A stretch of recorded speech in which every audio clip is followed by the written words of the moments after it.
Bwana Yesu asifiwe. Utukufu ni kwa Mungu wetu. Katika miaka hii 13 ya moto wa uamsho, tunapomtaka Bwana na nguvu zake. Amina, watu wa Mungu. Tumekuwa tukiendelea na somo letu la kuwa Mpentekoste anayehubiri Injili, na tumeongea mambo mengi kiasi. Siku ya kwanza tuliangalia aina kama 7 hivi za Pentecost, lakini jana tukawa tunaangalia hasa Mpentekoste huyu wa mwisho ambaye ni Mpentekoste halisi na mambo anayotakiwa kufanya, na tukasema sana tunaangalia na tunatembea katika kitabu cha Matendo ya Mitume, ambapo tunaona ya kwamba si kitabu tu cha historia, lakini kinaonyesha kazi zilizofanywa na kinaonyesha uwajibikaji na kinaonyesha kutenda. Na tukasema Upentekoste ni vuguvugu la uamsho wa utendaji wa kimisheni na uinjilisti. Lakini pia tukasema Mpentekoste halisi au Mpentekoste wa kweli lazima awe shahidi. Lazima awe shahidi. Tuliona katika kitabu cha Warumi sura ya 1 mstari wa 16, anasema sionei haya Injili kwa kuwa kuna uweza. Bwana Yesu asifiwe sana. Akasema haionei haya Injili. Kwa hiyo anakuwa shahidi wa kweli. Kwa hiyo lazima tujiamini na tumwamini Mungu tunayemtumikia. Lakini pia tuliangalia namna ambavyo Ezra alijiamini na wenzake katika kitabu cha Ezra sura ile ya 8 na mstari ule wa 21 hadi 23. Walipoondoka kwa ajili ya kurudi Yerusalemu, mwanzoni walimwambia mfalme, tunaye Mungu ambaye hawezi kutuacha sisi, maadui hawatuwezi. Lakini alikuwa ameongea kwa imani. Alivyoianza safari alikuta maadui. Alivyokuta maadui, anasema nikaamuru kufunga penye mto Ahava ili kutaka kwa Bwana njia iliyonyoka.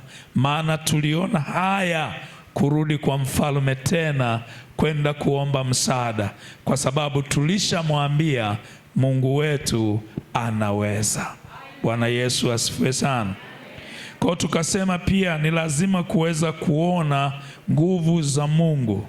Tukaona katika Wafalme wa kwanza sura ile ya 8 mstari wa 10 na wa 11, makuhani walipokuwepo nyumbani mwa Mungu waliona uwepo wa Bwana, na ile nguvu ya Mungu iliyoshuka pale, walishindwa kushika zamu zao, maana Mungu amehusika nao. Bwana Yesu asifiwe sana. Leo niendelee kidogo. Kuna mambo kadhaa ambayo ningetamani tuyaongee, na pia tukawe na muda wa kumwomba Mungu kama nilivyokuwa nimekuahidi. Katika habari yetu hii ya kuwa Mpentekoste halisi, tuna mambo 4 ambayo ningelipenda tupate kuyajua na tupate kufanya, ndipo Upentekoste wetu ulipo. Bwana Yesu asifiwe sana. Mambo haya 4 ndipo Upentekoste wetu unapotakiwa utendee kazi hapo. Hasa haya mambo 4 nitaenda. Jambo la kwanza, tunasema tukiwa tumejaa Roho Mtakatifu, tutangaze ujumbe ule ule uliotangazwa katika kitabu cha Matendo ya Mitume.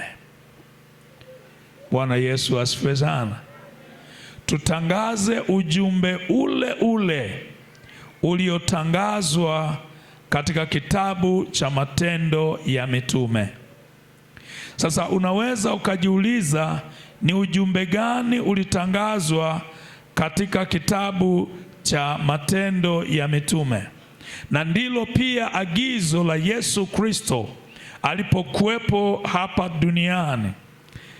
Alisema watu watubu, ufalme wa Mungu umekaribia.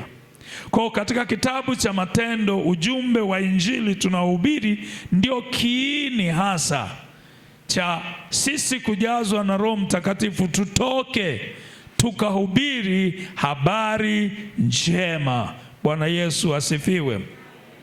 Na ujumbe huo ambao upo ulitangazwa na kitabu cha Matendo, na sisi tunatakiwa tutangaze, ni kwamba Yesu anaokoa. Jambo la kwanza lazima tuseme Yesu anaokoa. Amina. Jambo la pili lazima tuseme Yesu anaponya. Jamani, amina. Tuseme Yesu anafanyaje? Anaponya. Yaani ukisha kuwa umejaa Roho Mtakatifu, huna ujumbe mgumu sana. Ujumbe wako ni kwamba Yesu anaokoa. Kwa hiyo unamwambia mtu ya kwamba Yesu anaokoa, na unatamani na yeye afanyeje? Aokoke. Bwana Yesu asifiwe sana.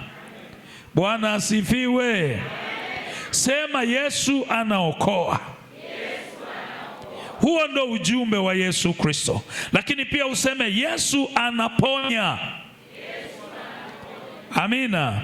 Ukisoma Matendo ya Mitume sura ya 2 ule mstari wa 43, anasema kila mtu akaingiwa na hofu, ajabu nyingi na ishara zikafanywa na mitume.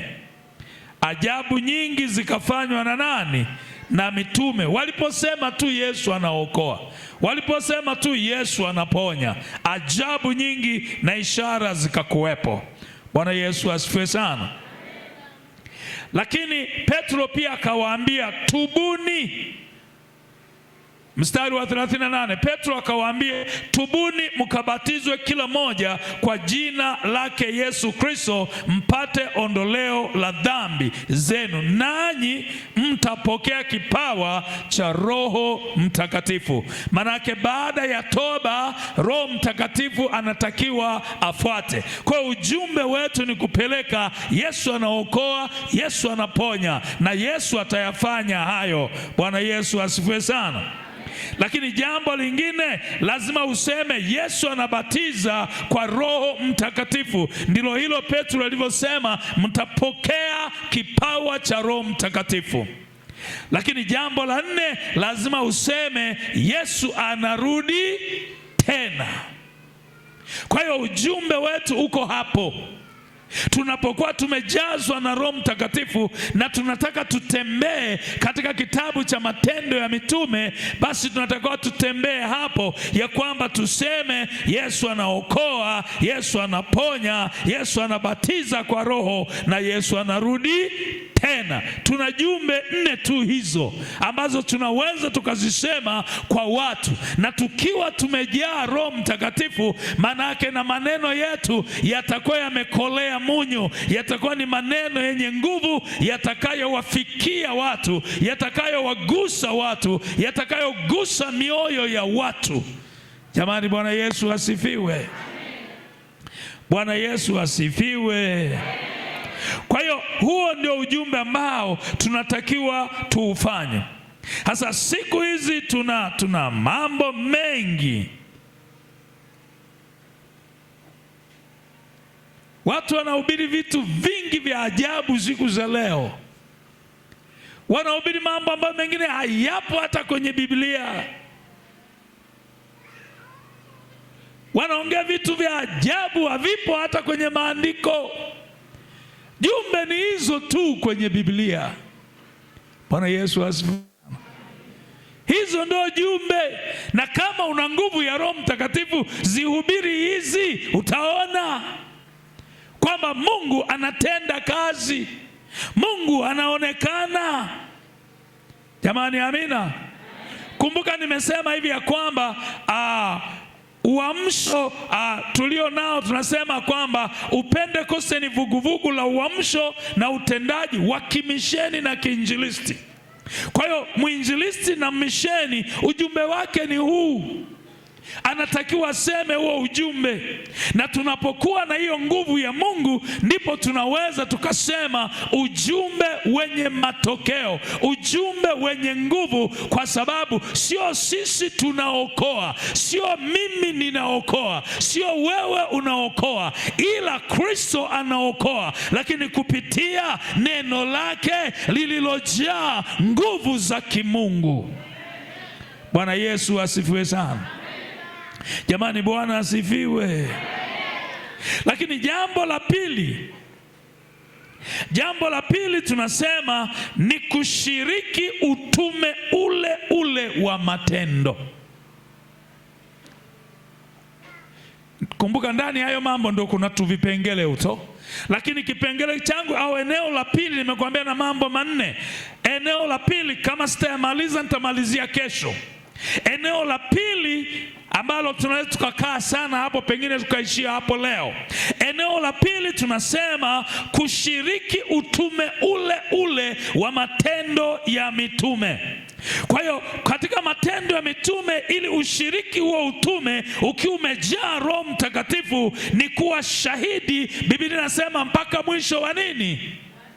Wa nchi. Anasema mkisha pokea Roho Mtakatifu utakuwa shahidi. Unaanzia Yerusalemu, unaenda Yudea, unaenda Samaria, unaenda mwisho wa nchi. Kwa maana ya kwamba wewe sasa ukiwa umeokoka, umejazwa na Roho Mtakatifu, tunaweza tukasema Yerusalemu yako ni eneo lile ulilopo unaloishi, kwa watu wa jamaa zako, watu wa kwenu, watu ndugu zako. Hiyo ni Yerusalemu yako. Ukimaliza hapo, sogea pembeleni. Inaweza kitongoji cha jirani, kijiji cha jirani, mji wa jirani. Bwana Yesu asifiwe. Hiyo ndio Yudea yako ya nyakati za leo. Na wakati mwingine unaenda mbele tena zaidi, unapoenda Samaria, unaenda kwa watu ambao pengine si wa kabila lako, si wa jamaa yako. Hapa mnapakana na Tabora, mnapakana na Iringa, mnapakana na Malawi. Unaenda huko baada ya kwamba Yerusalemu yako imesikia Injili. Jamani, amina. Jamani, Bwana asifiwe. Na katika umo pia tunavyo vitu kadhaa tunaweza tukaviangalia, kwamba Wapentekoste wa zamani wao walikuwa na mambo walioyaamini na ambayo hata leo tunapaswa tuyaamini. Uzito wa kazi waliofanya wenzetu, walikuwa na mambo wameyaamini na walifanya kazi wakiyatazama hayo. Bwana Yesu asifiwe sana. Jambo la kwanza waliokuwa wanalitazama, walikuwa wanatazama kwamba tufanye kazi kwa sababu Yesu anaweza kurudi wakati wowote. Ukiangalia namna ambavyo mitume wote walihubiri kana kwamba Yesu anarudi kesho. Kwa hiyo walikuwa naona wanachelewa kupeleka Injili, watu wasije wakakosa kuhubiriwa, wakaendelea kuhubiri. Sasa wakawepo pia wanaodhihaki, wanaona kwamba atarudi lini? Ndio pale Petro akawaambia, siku moja kwa Mungu ni sawa na miaka mingapi? 1000. Kwa hiyo watu waendelee kuokoka. Amekuja, waendelee kuokoka. Hajaja, waendelee kuokoka. Kwa hiyo unapolihubiri neno, hubiri kana kwamba Yesu anakuja kesho. Hubiri kwa maana ya kwamba unachelewa kupeleka habari njema. Bwana Yesu asifiwe. Lakini pia wenzetu, jambo la pili, waliagizwa kuhubiri au kufikisha Injili kwa mataifa yote. Ndio maana kawaambia mtakuwa mashahidi wangu. Walitakiwa kufikisha Injili kwa mataifa yote, wafikishe habari za Yesu, yaani habari za Kristo Yesu kwamba anarudi mara ya pili. Wawaambie watu watubu, wawaambie watu wamwelekee Yesu. Lakini pia jambo lingine la tatu, waliamini ya kwamba nguvu ya Roho Mtakatifu ndiyo inayowapa nguvu ya kutenda.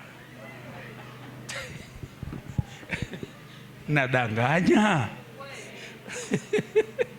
Yaani kwenye chakula kuna shida, lakini Petro akajawa na busara na hekima, akasema jamani, hapa tutafute watu waliojaa Roho na hekima. Hiyo ndio maarifa jamani, amina. Kwa hiyo na tunapokuwa na Roho Mtakatifu, maana yake ni kwamba tutafanya mambo ya kimaarifa, mambo mazuri ya busara na hekima.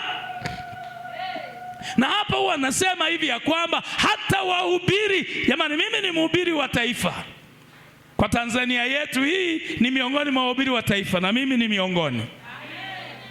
Na nimetembea yani nimetembea. Kuna wakati nimemwacha mke wangu 1.5 mwezi na hubiri, hamna kurudi nyumbani. Bwana Yesu asifiwe. Naunganisha.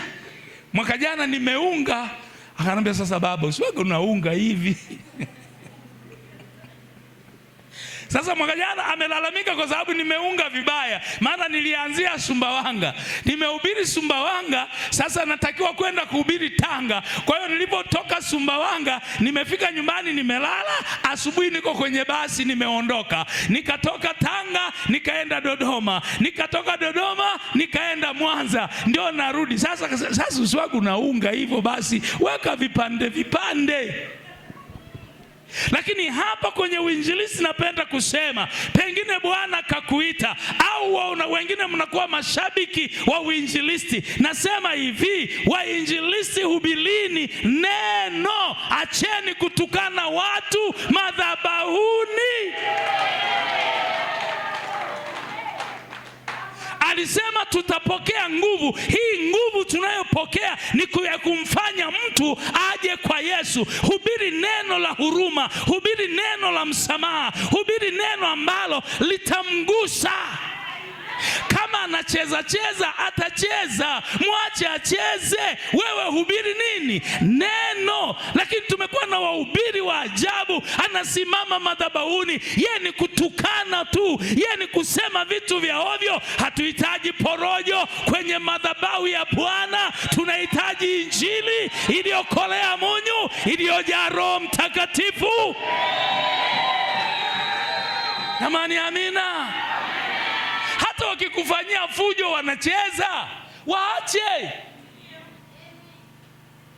Jamani, amina. Hasa unakuta mtu anawageukia, mnaleta mchezo, mimi niko mbele za Bwana, mtaharisha.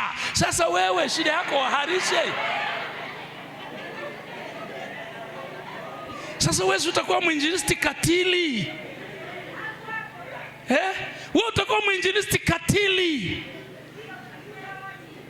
Mimi ni mtumishi wa Bwana, usilete mchezo hapa. Ukinifanyia mchezo hapa utaharisha kutwa nzima. Sasa kiharisha kutwa nzima, wewe faida yako nini? Maana wewe unapeleka injili ya Kristo. Yesu anaokoa, Yesu anaponya, si ndio tumesema? Sasa unataka waugue tena?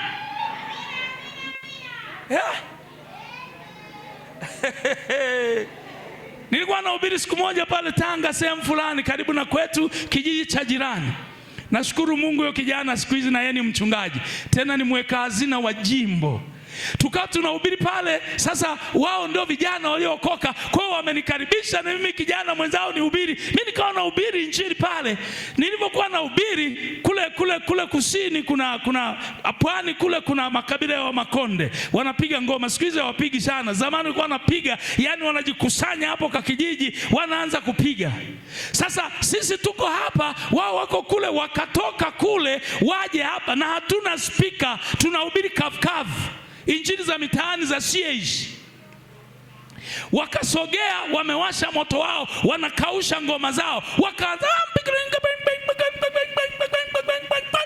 na wanacheza wa Makonde wakipiga hiyo.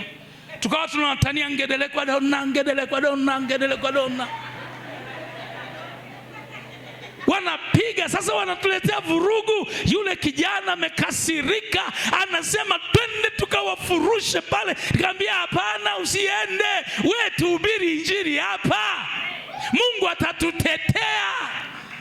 Hawaelewi, anataka aende tuwafukuze, tukazime moto wao na mateke. Nikamwambia hapana, tunahubiri injili, wewe acha tuhubiri hapa.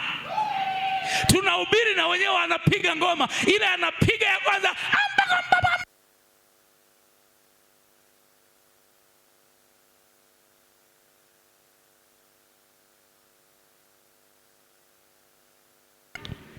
Yesu asifiwe. Ikapasuka na ya pili, yule jamaa aliyetaka kapige teke moto yuko he. Mpaka leo wanasimuliaga, wako watuwezi kusahau zile ngoma kupasuka. Nikamwambia huyo ndio Mungu, acha Mungu ajitukuze, we acha vurugu, acha mbwembwe. Haleluya.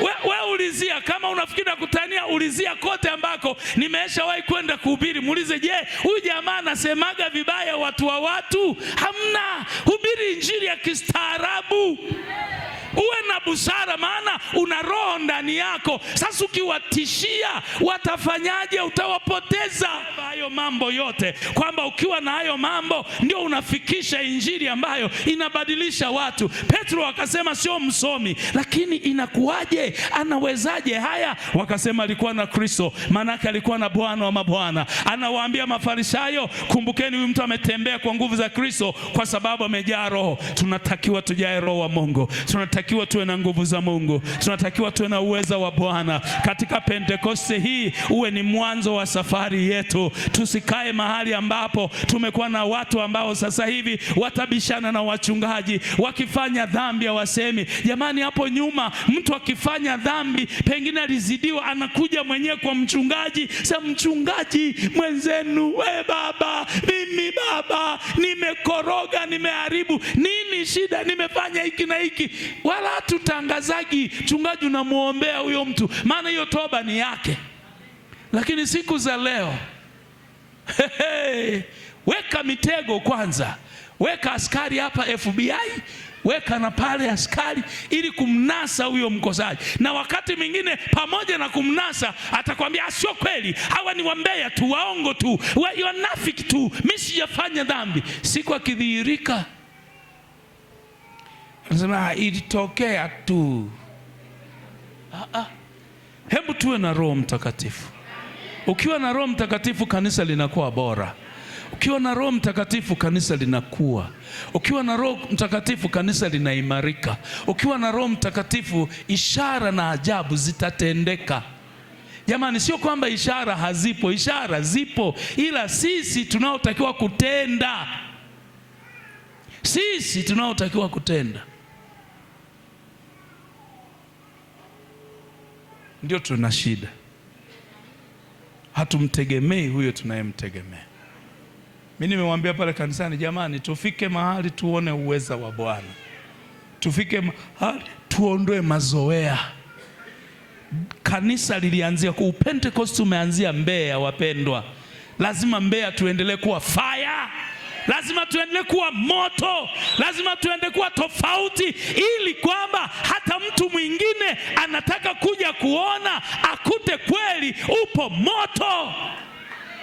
Ukisoma nyaraka za Paulo anasema nikaamua kwenda Yerusalemu. Si kwamba miujiza itendeki, miujiza inatendeka na kazi ya Mungu inatendeka, lakini anasema nikaona niende nikaone kama ningali ninafanya kama mitume waliokuwa na Bwana.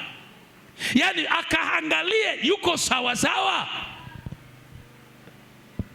Lakini siku za leo ndo tunawashirika wanasema wachungaji wao, wanawasema vibaya wachungaji wao, wanawakosoa wachungaji wao wakihubiri, wanawaambia wachungaji wao hawana upako. We unao, tuone basi wa kwako. Lakini tukijaa Roho wa kweli, hayo yote hayatakuwepo. Tukiwa na Upentekoste halisi, hayo yote hatutakuwepo. Kesho nitakuwa na mambo machache sana. Muda mwingi tuutumie kusema na Bwana. Jamani, amina. Muda mwingi tutautumia kusema na Bwana. Takuwa na mambo machache sana. Jitahidi kuwahi ili tuwe na muda wa kutosha wa kusema na Mungu wetu. Naomba usimame mahali pale. Jana nilisikia tu moyoni ya kwamba tuombe pia na vijana ambao hawajaoa, hawajaolewa, na wanayo hiyo shida, wanayo hiyo nia, wanayo hiyo dhamira kwamba Mungu aonekane katika njia zao. Sio kwamba maombi haya tunakutafutia mchumba, hapana. Mimi sio muumini wa kutafutia mtu mchumba. Mimi ni muumini wa mtu atafute mwenyewe. Kama kukushauri nitakushauri, lakini mke wangu anajua sijawahi kumwambia mtu huyu anakufaa hata siku moja. Miaka yote karibu 30 na kitu kwenye huduma sijawahi kumwambia huyu anakufaa. Wewe ndio uone anakufaa halafu uje. Na kama umemwona anakufaa ukaniletea nikaona hakufai, nitakushauri kirahisi kwamba lakini naona kama lakini sikukwambia achana naye. Si wewe ndio uliomba Mungu, msalaba sitabeba mwenyewe, si ndio? Lakini nilisema jana tunatamani ndoa ambazo zitaliheshimisha jina la Kristo. Tunatamani ndoa ambazo kweli tunakuwa mashahidi nyumbani mwa Bwana, lakini tuwe mashahidi na kule tunakokuwa. Kwa wakati naomba praise team waje hapa. Kama praise team na wewe hujaolewa au hujaoa, basi utabaki huku. Wale ambao mpo mmeolewa, mmeoa, mtakuwepo huku tukiendelea. Bwana Yesu asifiwe sana. Nitaomba wachungaji na mama wachungaji, mtatusaidia kuomba kwa ajili ya hao vijana, ili ya kwamba Mungu wa mbingu na nchi akawatokee katika hayo maombi tunayoomba saa hii. Bwana Yesu asifiwe sana. Jamani, Bwana asifiwe. Bwana Yesu asifiwe. Nadhani mmenielewa, sio? Mmenielewa. Wala usione aibu kama hujaoa, hujaolewa. Itafika siku taolewa tu. Itafika siku taoa tu. Amina. Lakini sasa unaoa nani? Unaolewa na nani? Bwana akupe. Na ukiomba ukiwa umejaa Roho, matokeo yapo. Jamani, amina. Wako watu ambao tumewaombea, tumeishi nao na tumekuwa na matokeo nao mazuri, na mpaka leo huwa wanatuita sisi wazazi wao wa kweli kwa sababu tulitenda. Amina. Jamani, amina. Twende. Wakati wanaimba wimbo huu utakuwa kuja hapa mbele, na uliyebaki kule nyuma utakuwa naomba katika Roho Mtakatifu.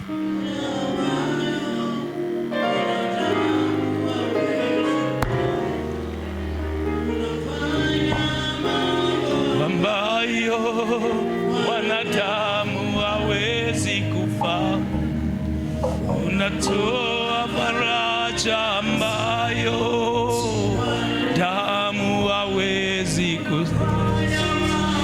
unafanya mambo ambayo. Sogea hivi.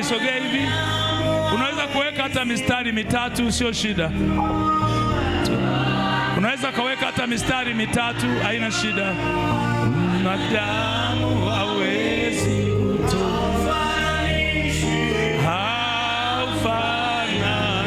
haufananishwi na kitu.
Zetola la baba baba ya talala bayo seke.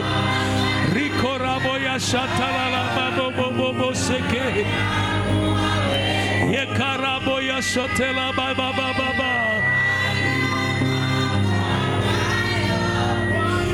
Radamu hawezi Naomba kulie kule nyuma, nyosha mikono yako kuwaelekea ndugu zetu. Nyosha mikono yako, tunahitaji muujiza wa Bwana kawapatie watu. Mungu akatende sawasawa na mapenzi yake. Na yafikapo majira, walete ushuhuda kila mtu kwa kanisani kwake, ya kwamba Mungu amemtokea, Mungu amempa, Mungu amempa wa kufanana naye. Biblia inasema ya kwamba Mungu atakupa wa kufanana na wewe. Mungu atakupa mtu wa kufanana nawe. Kwa hiyo niombe wa mama wachungaji na wachungaji, ingieni katikati humo. Omba na mtu kwa kuugua, omba na mtu kwa kumaanisha. Muombee Mungu amtokee, muombee Mungu amtendee, muombee Mungu amtendee. Msisimame mstari kule nyuma, geukieni, ingieni huku ndani. Ombeeni watu, watakieni Mungu awafanikishe, watakieni Mungu atende kwao. Mungu tunayemwamini anaweza, Mungu tunayemwamini anaweza. Yeko rabo sakarabo riko talabayanda rebobobo zantalamayando ribo zeketelela bababobobobo. Baba yangu na Mungu wangu mtakatifu, hawa vijana ni mali yetu. Umetupa Bwana wa mabwana, umetupa Bwana wa majeshi, umetupa mfalme wa Israeli, umetupa Bwana wa majeshi, umetupa kama zawadi mfalme. Baba, tazama maisha yao Baba, angalia namna wanavyokutegemea, angalia ambavyo Baba yangu Mungu rikosa talabayano. Wakati mwingine wametafakari, wakati mwingine wamefikiri mambo magumu, wakati mwingine wamejiuliza wakoje, lakini Bwana wa mabwana, Mungu mwaminifu, Mungu mwenye uweza, Mungu mwenye haki, ninakusihi Bwana wa mabwana, ukamtokee binti huyu kwa uweza wako na nguvu yako. Bwana wa mabwana mfalme, Bwana wa majeshi Jehova, Bwana wa mabwana Mungu, asifike mahali pa kukata tamaa, asifike mahali pa kukata tamaa. Bwana wa mabwana mtokee, Bwana wa majeshi mtokee, Bwana wa majeshi mtokee. Rakosete rikoshanta rakotela. Angalia Bwana maombi yake leo, angalia maombi yake leo, angalia maombi yake leo, angalia maombi yake leo, angalia maombi yake leo, angalia maombi yake leo, angalia maombi yake leo, angalia maombi yake leo, angalia maombi yake leo, angalia maombi yake leo. Asivunjike moyo. Rekosha talabo. Tazama wako ambao wamekata tamaa. Baba yangu, ninang'oa kila vizuizi vya ibilisi, navunja kwa jina la Yesu, navunja kwa jina la Yesu, navunja kwa jina la Yesu, navunja kwa jina la Yesu, navunja kwa jina la Yesu, navunja kwa jina la Yesu. Kila aina ya vizuizi, kila aina ya vizuizi, kila aina ya vizuizi, ninavunja kwa jina la Yesu, ninavunja kwa jina la Yesu, ninavunja kwa jina la Yesu, ninavunja kwa jina la Yesu, ninavunja kwa jina la Yesu, ninavunja kwa jina la Yesu, ninavunja kila vizuizi, ninavunja kwa jina la Yesu, ninavunja kwa jina la Yesu, ninavunja kwa damu ya Kristo, ninavunja kwa jina la Yesu. Rekoshetela la babo rikora babo babo babo ikora boyanderabo. Ninavunja kila vizuizi katika jina la Yesu, katika jina la Yesu, katika jina la Yesu. Amekutegemea wewe, amejikana mbele zako, ametulia mbele yako. Mungu wangu mtokee. Tazama amehesabu miaka, tazama amehesabu majira, akitazamia muujiza.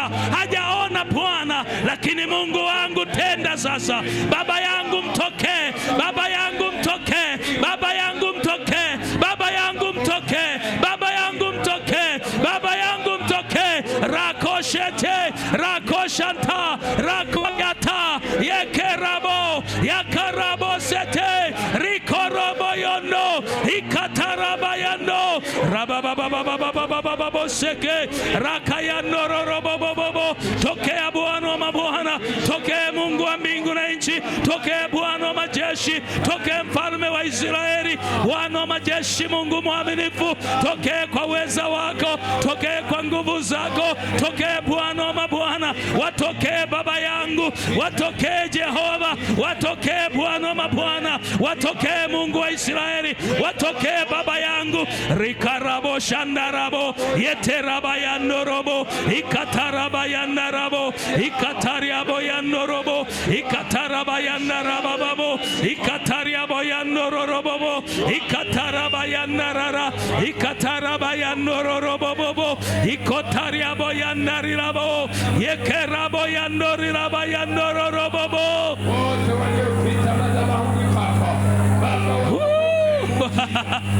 Rebo sayala bayandarira bobobo ziketela bayandarara bobobo yeshikara yeporibose yandarabo katika jina la Yesu. Wakati mwingine shetani amefunga, shetani amezuia watu ambao wamezuia, nafungua vifungo hivyo sasa, nafungua kwa jina la Yesu, nafungua kwa damu ya Kristo, nafungua kwa jina la Yesu, nafungua kwa jina la Yesu, nafungua vifungo hivyo, nafungua kwa jina la Yesu, kwa jina la Yesu, kwa jina la Yesu, kwa jina la Yesu, kwa jina la Yesu, kwa jina la Yesu, kwa jina la Yesu, kwa jina la Yesu, kwa jina la Yesu, kwa jina la Yesu, nafungua na bomoa kila viambaza, na bomoa kila viambaza, na bomoa kila viambaza, na bomoa kwa jina la Yesu, na bomoa kwa jina la Yesu. Wapate wachumba Baba, wapate wachumba Baba, wapate Bwana wa mabwana, wapate Mungu wa rehema, wapate Baba wa milele, wapate Jehova Rafa, wapate Jehova Nisi, wapate Jehova Shama, wapate Jehova Shalom, wapate Jehova Sikino, wapate Bwana wa mabwana, wapate Mungu wa mbingu na nchi, wapate wachumba Baba, wapate waume ambao Baba wana kibali mbele zako, wapate waume Baba, wapate waume Baba. Yekorebo sete rabayanda rabo zantara lababo yeketele lababo ikotaria boyando ikorabose yakarabobo rikorebasa yatarabaya oporiboka yereba bobo yatala babo yenera baba yekoria bosika katika jina la Yesu. Rikorabo yandorobobo ikataraba yandorobobo ikaraba yandorilabobo ikaraba yandorobobo. Bwana wa mabwana, Mungu wa mbingu na nchi, hali ya kukata tamaa na itowesha katika jina la Yesu Kristo. Hali ya kukata tamaa na itowesha kwa jina la Yesu Kristo. Muangalia mtuma wako Bwana wa mabwana, muangalia Mungu wa mbingu na nchi. Naomba mtokee Baba, naomba mtokee Baba. Navunja viambaza vyote, navunja kwa jina la Yesu, navunja sasa kwa damu ya Kristo katika jina la Yesu. Pokea kutoka kwa Kristo Yesu, pokea toka kwa Mungu aliye hai, pokea toka kwa Mungu aliye hai, pokea toka kwa Mungu aliye hai, pokea toka kwa Mungu aliye hai, pokea toka kwa Mungu aliye hai, pokea toka kwa Mungu aliye hai, pokea katika jina la Yesu, pokea kwa damu ya Kristo. Riko ya tola baba babo ikaraba yandarara babo oriabo saka rikoraba bayenderere babo rikaraba yandororo babo ikataraba yandororo babo ikataraba yandarira babo rekoriabo yanda ikaraba yandororo babo ikataraba yandorobo ikataraba yandarabo yekekekereke yakataraba yando. Baba wa milele, mfalme wa Israeli, yeko sitalaba, Bwana ukaonekane, Bwana ukaonekane, Bwana ukadhihirike, Bwana ukatawale, Bwana ukatende. Mungu wangu, naamini ya kwamba Jehova, tutakutana na shuhuda, watu wako tawatendea katika jina la Yesu, katika jina la Yesu.